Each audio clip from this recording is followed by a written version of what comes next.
Testing. Hello and welcome back to Foxy TV. This is a bit of a special episode, bit of a different episode. Jake and I have been down the Gold Coast the previous day and a half at the, Jake, where have we been? The Business of Real Estate. And incredibly good morning to you and welcome to Business of Real Estate, our annual conference that hasn't happened for 3 years. This episode, we're going to be running through our main takeaways, our main learnings from the conference. We're also going to be hearing from Jake on the ride home. So we didn't stay down the Gold Coast. Each day we drove back to Brisbane, and I got a little recap from Jake of day one and day two. So to start things off, we're going to hear from Jake a recap from day one. So let's go to the trip home to hear from Jake. I mean, it's obviously a leadership conference, the Business of Real Estate. My favourite session was with John McGrrath, and he kind of talked about a bit of the background, how some of the things that he went through and maybe the most important things to him over the growth of the McGrrath brand. From a leadership point of view, I guess mostly that was kind of the focus of it all, but just a lot of the things that people who are running a business need to think about, or a business in this industry.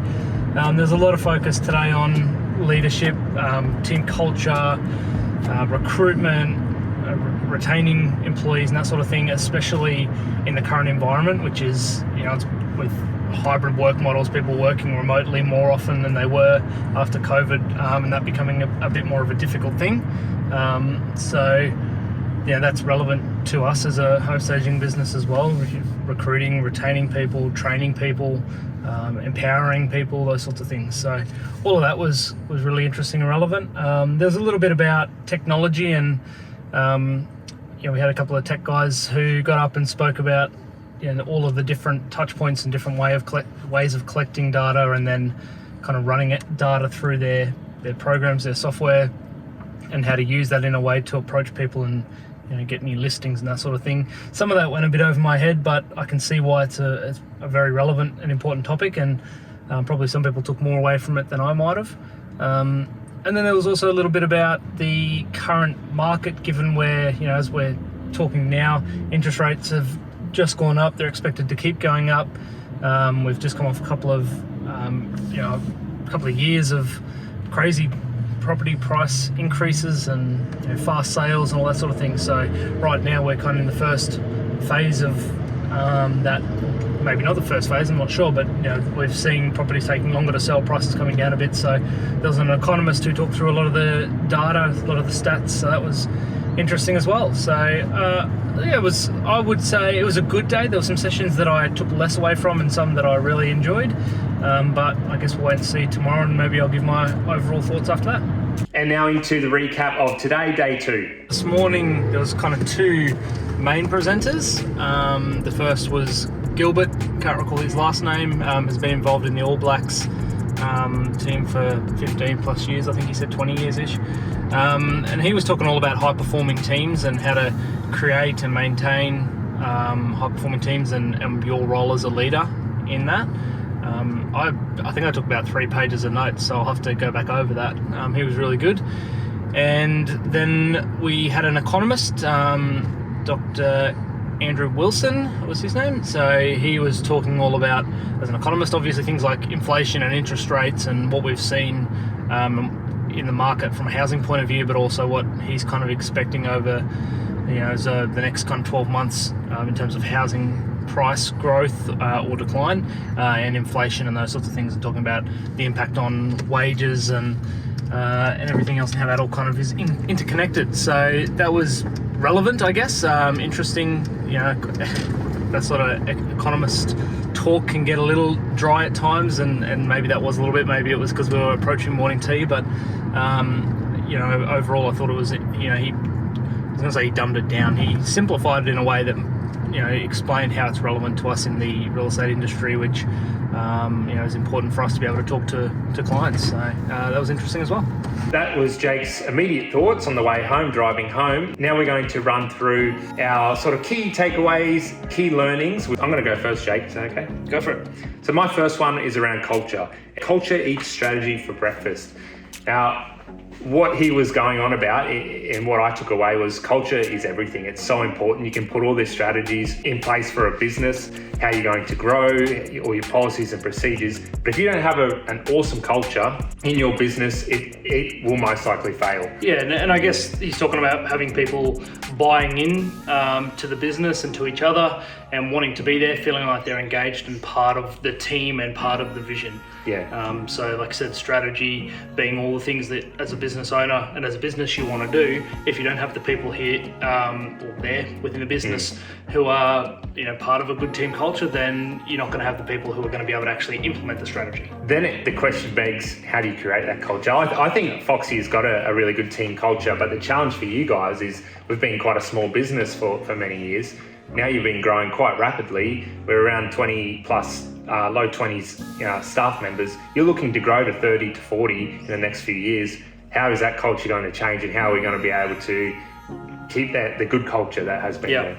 So, and we've always said that culture, team morale, how people feel about being part of Foxy is the most important thing. It's number one on our priority list, Phoebe and I as business owners. Look, we don't have the answers, but the conversation at the conference really just reinforced for us that we do need to be very deliberate about our culture. And we'll have to bring my first thoughts there are, as we get bigger and we bring in more people, then the people who are going to be our leaders, our senior kind of level of people, need to be brought in and become a little bit more not accountable, but they need to be a bit more involved in creating that culture and driving the culture. It can't just come from one or two people, and to be honest, it never has come from just Phoebe and I. But it can't. No, exactly. Yeah. It has to be from the people who are there, but we've always said that it's a very important thing. So we just need to make sure that stays top of our priority list. My next one was sharing vision, and this does play into creating a good culture. Yeah. Sharing the vision to your team, which you guys did sort of recently, about a month ago. Yeah. But we shared it once, and then maybe there's been some conversation since throughout the team. I think we need to do a better job, and how we do that, I'm not sure, of sharing this vision more consistently. And getting the team buy-in to the overall vision of the business, and then their role within, like for me, the marketing team. I want to then break that down into the vision for the marketing team, and then where our team and each team member fits into that and how they're contributing. I guess one thing that relates to that is, and this came from Gilbert again, he kind of talked about three, when he was summarising his kind of thing at the end, he was saying there are three key components to a high-performing team or a high-performing culture. The first was a leader worth following, which we might touch on kind of the more specific leadership stuff in a second. But the second one was, and the third one, work worth doing, and that kind of to me is about, he's summarised it a bit differently, but it's saying, what do we do as a business? What are we looking to do as a business, which is all about vision and strategy to some degree, and how do people feel like they can contribute and be part of that, and does it excite people? Does it energise people? So we can set a vision, and we did that, and we spoke through, like you said, with the team. We now need to go, well, that's not the end of it. How do we actually keep people engaged with it? How do we keep it being something that moves us forward as a team and as individuals within a team? And that sort of flows into my next one. I think a strategy to implement the vision is carving out time to hear from your staff, to be present with your staff. So not saying good morning. And so no, the example they said was when you come into the office and you say hello and say, how was your weekend? Don't keep walking. Actually stop and hear them out. Be present. If there's a phone call, when you're talking to someone, obviously sometimes you do need to take it, but just be present with your staff, and then carve out those times in your calendar or however it flows with your business or personal life, of checking in with people, checking they've got the right resources and support in place to go where they need to be. If they're happy, what changes can be made. Just being deliberate about making time for your staff to ensure they're being heard. Yeah, and I think the difficulty, or the thing that happens often is, especially in a business like ours that's so fast-paced and so busy, is you get in a routine, you kind of get in the day-to-day, and you keep going, and you don't stop and think about that stuff. So it's just being very deliberate about, like I say, being protective of certain times and certain processes in terms of catching up with everybody, particularly as the business grows. It was much easier when it was 5 to 10 people within Foxy. We're now at 20, like you said, and that becomes a bit more difficult to catch up with everybody unless we're very deliberate about it. So yeah, good reminder. The next one I had was around energy. You know, we were talking about this on the car ride home, and you said, you know, you don't really like using that term. It is a bit woo-woo sometimes, depending how you're using it. But what I'm sort of talking about is when you walk into the office, what energy are you giving off to your staff as a leader? But just as every person in the business it's relevant to, because people feed off that. And particularly if you're a dominant personality or in that leadership position, if you're walking in all mopey or angry, people will stand off you. They won't bring their full energy up and be motivated and energized to go out and have a good day and a productive day. And it just makes for a fun workplace when everybody's got that. There are times at Foxy, everyone's laughing, everyone's having a really good time, and there's a buzz about the business. That's a business people want to come back to the next day, next week. Yep.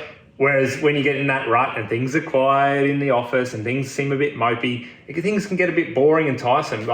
So you're going to have the quiet periods. Not everyone can be uplifting all the time, but you know, can we bring our energy up a little bit more? Yeah, and it's not about pretending or you know, hiding the things when you're not feeling it. There are going to be down days and times where things are going not the way you'd like them to. And what was a good one on that?